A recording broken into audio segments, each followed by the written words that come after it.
Hello dear students, मैं सौरभ खरकवाल आप लोगों का हमारे इस यूट्यूब चैनल में बहुत बहुत स्वागत करता हूं। एक हफ्ते से बच्चों तबीयत ठीक नहीं थी, इस वजह से मैं वीडियो नहीं बना पाया।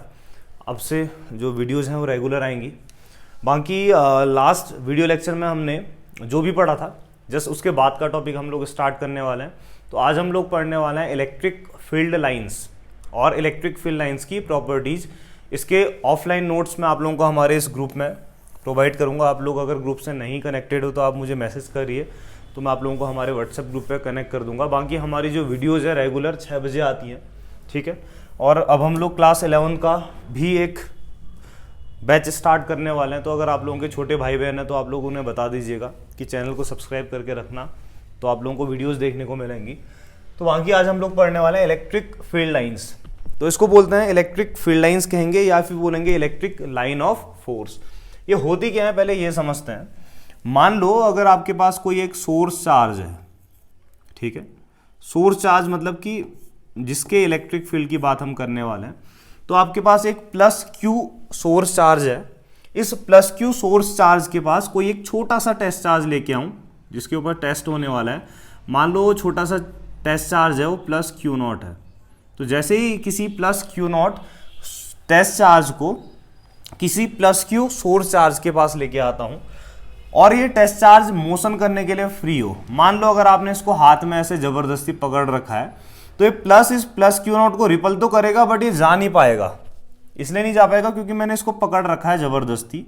तो अगर किसी सोर्स चार्ज के पास किसी टेस्ट चार्ज को आप लेके आते हो और वो टेस्ट चार्ज मोशन करने के लिए फ्री है, तो इस सोर्स चार्ज से इस टेस्ट चार्ज पे एक फोर्स देखने को मिलेगा। ये इसको एक फोर्स लगाएगा। तो जैसे ही प्लस क्यू नॉट पे फोर्स लगाएगा तो ये रिपल करते हुए दूर जाएगा ना, और हल्का सा ग्रेविटेशनल फोर्स लगेगा। तो जो plus q naught test charge है इस तरीके से मोशन करेगा।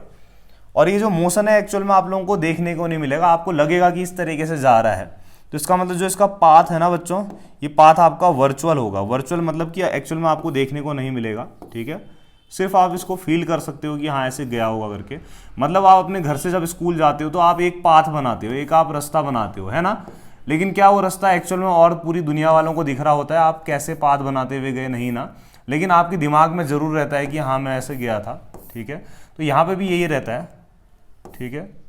तो जैसे ही प्लस क्यू टेस्ट चार्ज के पास एक plus q naught test charge को मैं लेके गया तो plus q naught test charge क्या करेगा? एक इमेजिनरी पाथ बनाएगा, ठीक है ना। इसी इमेजिनरी पाथ को बच्चों इलेक्ट्रिक फील्ड लाइंस कहते हैं। ये जो आपका इमेजिनरी पाथ बन रहा है, ठीक है, इसी इमेजिनरी पाथ को बोलते हैं इलेक्ट्रिक फील्ड लाइन, ठीक। तो यहाँ पे आपका plus q naught test charge था। इसको मैं थोड़ा सा सही से दिखा देता हूँ। तो यहाँ पे था आपका plus q naught test charge, ठीक है ना।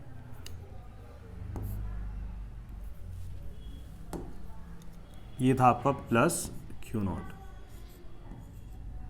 और जो भी इसने इमेजिनरी पाथ बनाया इसी इमेजिनरी पाथ को इलेक्ट्रिक फील्ड लाइंस कहते हैं। डेफिनेशन सुनना, N electric line of force. Electric line of force क्यों कह रहे हैं? क्योंकि प्लस क्यू ने प्लस क्यू नॉट को जब रिपल किया ना, तो रिपल्सिव फोर्स की वजह से एक आपका क्या है, एक पर्टिकुलर लाइन देखने को मिल रही है। तो an electric line of force may be defined as the curve, ठीक है। ग्रेविटी की वजह से आपका जो ये कर्वेचर है ना आज ऐसा देखने को मिल रहा है, ठीक है ना। तो is defined as the curve along which a small positive charge, जो ये प्लस क्यू नॉट की बात कर रहा हूं, वुड टेंड टू मूव, जहां पे वो मूव कर सकता है, tend to move when free to do so in an electric field, जब वो फ्री हो। अगर आपने इसको पकड़ रखा है तब वो मूव नहीं कर पाएगा, ठीक है। और इसी को इलेक्ट्रिक फील्ड लाइन कहते हैं। और इस इलेक्ट्रिक फील्ड लाइन से जाने वाला टेंजेंट, मान लो इस पॉइंट पे आपने आपसे पूछ रहा है कि आपका इलेक्ट्रिक फील्ड की डायरेक्शन कहां पे होगी। मान ले प्लस क्यू नॉट को रिपल कर रहा है, ऐसे दूर भाग रहा है। तो अभी plus q not P point पे पहुंचा है, तो कोई आपसे पूछ देगा कि इस पी पॉइंट पे आपके इलेक्ट्रिक फील्ड की डायरेक्शन क्या होगी। तो आप बोलोगे उस पी पॉइंट से जाने वाला जो टेंजेंट है उस पॉइंट पे आपका इलेक्ट्रिक फील्ड दिखाता है। तो इस पी पॉइंट पे आपका इलेक्ट्रिक फील्ड यहाँ को होगा। अब मान ले कुछ देर के बाद आपका प्लस क्यू नॉट चार्ज यहाँ पहुँच गया। कहाँ पे पहुँच गया? क्यू पे पहुँच गया, ठीक है ना। तो जैसे ही आपका plus q naught test charge q पे पहुंचा थोड़ी देर के बाद, तो यहाँ पे इलेक्ट्रिक फील्ड की डायरेक्शन कैसी होगी? इस पॉइंट से जाने वाला जो टेंजेंट है यहाँ पे इलेक्ट्रिक फील्ड की डायरेक्शन दिखाएगा। समझ में आया ना। तो ये जो आपकी इलेक्ट्रिक फील्ड लाइन है ना, इस इलेक्ट्रिक फील्ड लाइन में किसी भी पॉइंट से जाने वाला जो टेंजेंट है, टेंजेंट मतलब टच करके जाने वाली लाइन, पैरेलल जाने वाली लाइन, ठीक है ना, उस पॉइंट पे आपका इलेक्ट्रिक फील्ड दिखाएगा। यहां पहुंच गए तो इससे जाने वाला जो टेंजेंट है उस पॉइंट पे आपको इलेक्ट्रिक फील्ड की डायरेक्शन को रिप्रेजेंट करेगा। क्लियर हो गया? दोबारा से सुन लेना। अगर किसी सोर्स चार्ज के पास किसी टेस्ट चार्ज को लेके आते हैं और टेस्ट चार्ज मोशन करने के लिए फ्री है, तो सोर्स चार्ज से उस टेस्ट चार्ज पे एक रिपल्सिव फोर्स की वजह से टेस्ट चार्ज एक इमेजिनरी पाथ कवर करेगा, एक्चुअल में वो दिखाई नहीं देता है। इसी इमेजिनरी पाथ को इलेक्ट्रिक फील्ड लाइन कहते हैं या इलेक्ट्रिक लाइन ऑफ फोर्स कहते हैं। और उस इमेजिनरी पाथ पे किसी भी पॉइंट से जाने वाला टेंजेंट उस पॉइंट पे इलेक्ट्रिक फील्ड की डायरेक्शन दिखाता है, ठीक है ना। तो यही आपका इलेक्ट्रिक फील्ड लाइन है। अब हमसे पूछता है कि बच्चों, ये एग्जाम में सीबीएसई में बहुत ज़्यादा आता है हाँ, कि इलेक्ट्रिक फील्ड लाइंस की क्या क्या प्रॉपर्टीज होती हैं। तो अब हम पढ़ने जा रहे हैं properties of electric field lines, ठीक है ना। सबसे पहली प्रॉपर्टी बोल रहा है कि the line of force are continuous curves without any breaks. बोल रहा है कि जो इलेक्ट्रिक फील्ड लाइंस है कंटिन्यूअस स्मूथ कर्व बनाती है बिना किसी ब्रेक के। इसका मतलब क्या हुआ? इसका मतलब ये हुआ कि प्लस क्यू ने अगर प्लस क्यू नॉट को रिपल किया तो ये दूर जाते रहेगा जाते रहेगा जाते रहेगा जब तक इसके इलेक्ट्रिक फील्ड से बाहर ना चले जाए। ऐसा नहीं होगा कि ये इसको रिपल कर रहा है तो ये यहां से यहां तक गया, बोला कि मेरे को थकाई लग गई, थोड़ी देर मेरे को रुकना है, फिर उसके बाद में और आगे बढ़ा, फिर और रुक गया, और आगे बढ़ा और रुक गया। मतलब इंसानों की तरह नहीं है।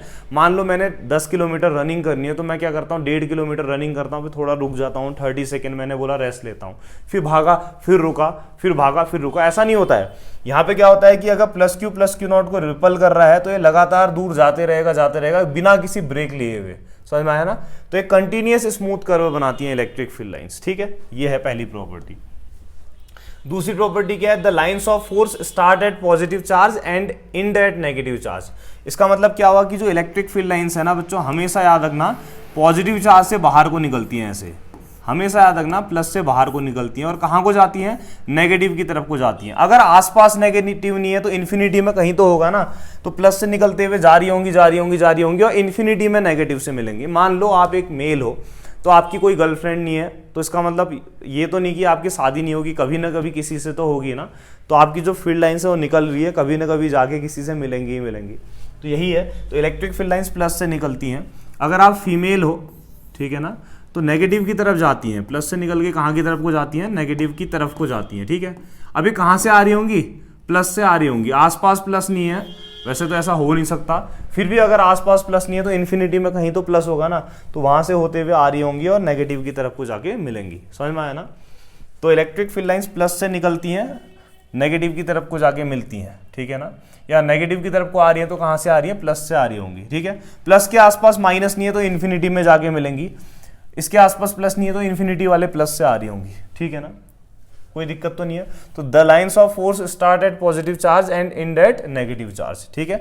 या फिर ऐसे दिखा सकते हैं हम इसको बच्चों कि अगर प्लस और माइनस अगल बगल में है, मान लो आपका प्लस और माइनस अगल बगल में है, ये आपका प्लस है और ये आपका क्या है? माइनस।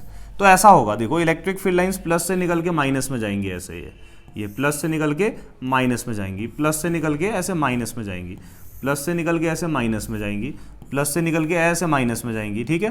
प्लस से बाहर निकलेंगी, प्लस से बाहर निकलेंगी तो माइनस की तरफ को जाएंगी ये, ठीक है। ये ऐसे माइनस की तरफ को जाएंगी, यहाँ से भी ऐसे माइनस की तरफ को जाएंगी। समझ में आ रहा है ना? ये कहना चाह रहा है, ठीक है ना। अगली प्रॉपर्टी कह रहा है electric field lines can not form closed loops. जो इलेक्ट्रिक फील्ड लाइंस हैं क्लोज लूप नहीं बनाती। आप बोलोगे ये बन तो रहा है क्लोज लूप, बच्चों ये क्लोज लूप नहीं है। आप बोलोगे हमें तो क्लोज लग रहा है। क्लोज लूप का मतलब होता है बच्चों ये कि मान लो अगर आप ए से स्टार्ट कर रहे हो, ठीक है। क्लोज लूप का मतलब क्या है कि आप ए से बी पे गए ऐसे, ठीक है। तो अब आपने क्या करना पड़ेगा? आपने बी से ए ऐसे आना पड़ेगा, ऐसे गए ऐसे आना पड़ेगा। यहाँ पे ऐसा हो रहा है क्या? देखो प्लस से माइनस ऐसे गए, उल्टा आ रहे हो क्या? नहीं, यहाँ पे भी ऐसे ही जा रहे हो, ऐसे ही जा रहे हो, ऐसे ही जा रहे हो। तो क्लोज लूप का मतलब यहाँ से ऐसे गए तो यहाँ से ऐसे आना चाहिए था, ठीक है ना। इसलिए हमने बोला कि इलेक्ट्रिक फील्ड लाइंस कभी भी क्लोज लूप नहीं बनाती है, ठीक है। ये प्रॉपर्टी भी आपको समझ में आ गई होगी, I hope. Next property, the tangent to a line of force at any point gives the direction of electric field at that point. बोल रहा है कि इलेक्ट्रिक फील्ड लाइन में किसी भी पॉइंट से जाने वाला टेंजेंट उस पॉइंट पे इलेक्ट्रिक फील्ड की डायरेक्शन दिखाता है। इलेक्ट्रिक फील्ड लाइन में किसी भी पॉइंट से जाने वाला टेंजेंट उस पॉइंट पे इलेक्ट्रिक फील्ड की डायरेक्शन दिखाता है। हाँ बिल्कुल सही है, ये प्रॉपर्टी भी हमें समझ में आ गई, ठीक है। तो यहाँ तक की प्रॉपर्टी 4 क्लियर हो गई। नेक्स्ट प्रॉपर्टी इंपॉर्टेंट है, no two lines of force can cross each other, ठीक है, ये थोड़ा सा मिस्टेक हो गया है, no two lines of force,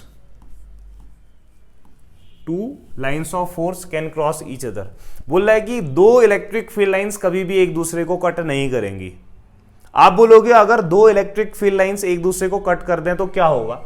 मान लो, चलो मैं दिखा देता हूं, मेरी पहली इलेक्ट्रिक फील्ड लाइन ये है ए बी, ठीक है, और दूसरी इलेक्ट्रिक फील्ड लाइन ये है, ठीक है, ए डैश बी डैश।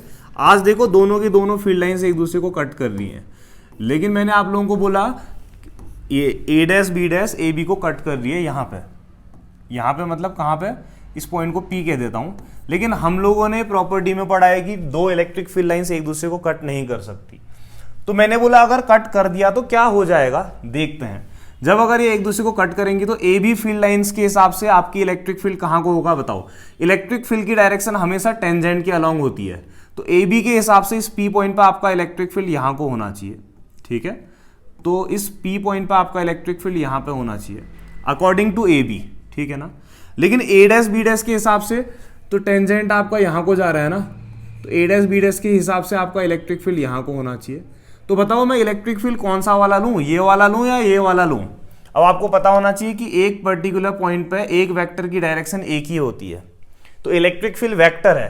अगर इलेक्ट्रिक फील्ड वेक्टर है तो इसकी एक फिक्स डायरेक्शन होनी चाहिए, लेकिन अगर दो फील्ड लाइंस एक दूसरे को कट कर दे रही है ना, तो ए बी के हिसाब से इलेक्ट्रिक फील्ड यहाँ को आ रहा है along the tangent, A dash B dash के हिसाब से यहाँ को आ रहा है। अब हम जानते हैं कि इलेक्ट्रिक फील्ड वेक्टर क्वांटिटी है, वेक्टर की एक फिक्स डायरेक्शन होती है, तो पी पॉइंट पे हमारे इलेक्ट्रिक फील्ड की दो डायरेक्शन आ जा रही है, तो ये पॉसिबल तो नहीं हो सकता। इसका मतलब इलेक्ट्रिक फील्ड स्केलर होना चाहिए, लेकिन हमें पता है कि इलेक्ट्रिक फील्ड तो वेक्टर है, तो कुछ तो गड़बड़ हो रही है। तो गड़बड़ ये हो रही है कि हमने एक दूसरे को कट करा दिया, A B electric field line को ए डैश बी डैश से कट करा दिया, ये गड़बड़ हुई। इसलिए मैं बोल रहा हूँ आप लोगों से कि इलेक्ट्रिक फील्ड लाइंस कभी भी एक दूसरे को कट नहीं करती। समझ में आ गया ना बच्चों? ठीक है, आगे बढ़ते हैं।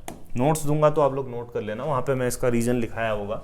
The lines of force are always normal to the surface of a conductor on which the charges are in equilibrium.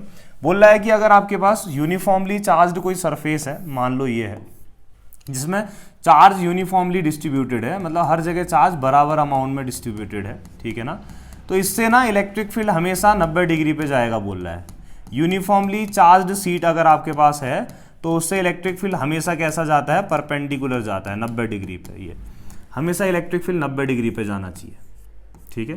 तो किसी भी यूनिफॉर्मली चार्ज्ड सीट से आपका जो इलेक्ट्रिक फील्ड है 90 डिग्री पे जाना चाहिए हमेशा। अगली प्रॉपर्टी ये कहती है। अब आप बोलोगे अगर इलेक्ट्रिक फील्ड परपेंडिकुलर ना जाए तो क्या होगा? चलो देख लेते हैं, ठीक है। ऐसा भी तो हो सकता है ना कि आपकी जो चार्ज्ड सीट है इससे इलेक्ट्रिक फील्ड परपेंडिकुलर ना जाए, ठीक है, लेकिन हमें पता है कि हमेशा परपेंडिकुलर जाता है, ठीक है। आप चेक करते हैं क्यों जाता है। मान लो आपका इलेक्ट्रिक फील्ड परपेंडिकुलर नहीं गया, ठीक है, आज आपका जो इलेक्ट्रिक फील्ड है इस सीट के साथ परपेंडिकुलर ना जाते हुए कितने एंगल पे गया, ऐसे गया ये, ठीक है ना। इस तरीके से आपका इलेक्ट्रिक फील्ड यहाँ को जा रहा है। कह सकते हो कि आपकी सीट के साथ कितने एंगल पे जा रहा है, थीटा एंगल पे जा रहा है, ठीक है ना। इस सीट से थीटा एंगल बनाते हुए इलेक्ट्रिक फील्ड जा रहा है। तो हम लोगों को पता है ना कि जिधर थीटा उधर वाला कंपोनेंट क्या होता है, कॉस। तो ई का कौन सा कंपोनेंट आ जाएगा, ये कॉस, और ई का कौन सा कंपोनेंट आ जाएगा, साइन, ठीक है ना। ये जिधर थीटा उधर कॉस हम लोग ऑलरेडी पढ़ चुके हैं। तो अगर आपका इलेक्ट्रिक फील्ड परपेंडिकुलर ना जाए, थीटा एंगल पे जाए सरफेस से, तो उस समय इलेक्ट्रिक फील्ड के बाद दो कंपोनेंट होंगे, एक होगा ई कॉस थीटा, एक होगा ई साइन थीटा। अगर आप ध्यान से देख रहे हो बच्चों, ये जो ई कॉस थीटा है ना, इस सरफेस पे प्रेजेंट जो चार्जेस हैं, ये चार्ज आपको दिखाई दे रहे हैं। ई कॉस थीटा मतलब इलेक्ट्रिक फील्ड, मतलब समझते हो, इलेक्ट्रिक फील्ड का मतलब होता है electric force per unit charge. तो ये जो ई कॉस थीटा कंपोनेंट है, इन चार्जेस को मूव कराने लग जाएगा बच्चों। क्या कराने लग जाएगा? मूव। अगर चार्ज मूव करने लग जाएगा तो ऑब्वियस है इस कंडक्टर में करंट देखने को मिलेगा। लेकिन हमको पता है कि अगर कोई सरफेस यूनिफॉर्मली चार्ज्ड है तो उसमें करंट जीरो होता है। अगर एक चिड़िया किसी पॉजिटिवली चार्ज लाइन में जाके बैठ जाती है, ऐसी लाइन में जाके बैठती है जहां पॉजिटिव चार्ज है, चिड़िया को करंट नहीं लगता है, क्योंकि जितना पॉजिटिव यहाँ है उतना ही पॉजिटिव यहाँ है, तो दोनों जगह पोटेंशियल डिफरेंस कितना आ गया, जीरो।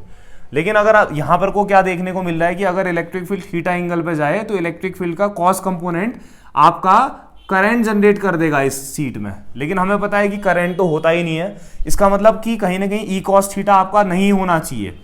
जिस हिसाब से ई कॉस थीटा हमें दिखाई दे रहा है, ई कॉस थीटा नहीं होना चाहिए। अगर ई कॉस थीटा होगा तो इसके कॉस की वजह से चार्ज मूव करने लग जाएगा, करंट देखने को मिलेगा। बट हमें पता है कि यूनिफॉर्मली चार्ज सीट में तो करंट जीरो होता है, इसका मतलब कि ई कॉस थीटा नहीं होना चाहिए, ठीक है ना।